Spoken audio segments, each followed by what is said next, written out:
പ്രിയപ്പെട്ട പ്രേക്ഷകരെ, Asia cup ക്രിക്കറ്റിൽ ദുബായിൽ മത്സരം നടക്കുകയാണ്. ആതിഥേയരായ UAE-ക്കെതിരെ ഇന്ത്യക്ക് ജയിക്കാൻ 58 റൺസ് മതി.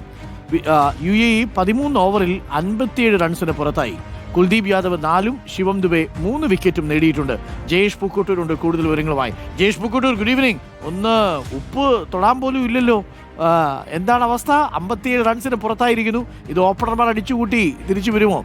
കളിയിൽ സമഗ്രാധിപത്യമാണ് നമ്മളുടേതല്ലേ, ബോളർമാരുടേത്. എന്താണ് കണ്ടത് ജയേഷ്?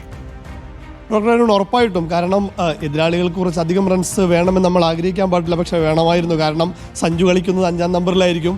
സഞ്ജുവിന് പോയിട്ട് നമ്മുടെ ഓപ്പണർമാർക്ക് പോലും നേടാവുന്ന സ്കോറേ ഉള്ളൂ. ഇത് കാരണം കേവലം 57 റൺസിനാണ് UAE പുറത്തായത്. മികച്ചൊരു തുടക്കം, അതായത് ഭേദപ്പെട്ട തുടക്കം തന്നെയായിരുന്നു UAEക്ക് ഉണ്ടായിരുന്നത്. 2 വിക്കറ്റ് മാത്രം നഷ്ടത്തിൽ 47 റൺസ് എന്ന നിലയിൽ നിന്നാണ് UAE വെറും 57 റൺസിന് ഓൾ ഔട്ട് ആയിരിക്കുന്നത്.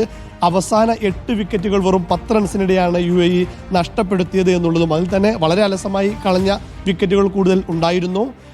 4 വിക്കറ്റുമായി കുൽദീപ് യാദവും 3 വിക്കറ്റുമായി ശിവം ദുബെയുമാണ് ഇന്ത്യക്ക് വേണ്ടി തിളങ്ങിയത്.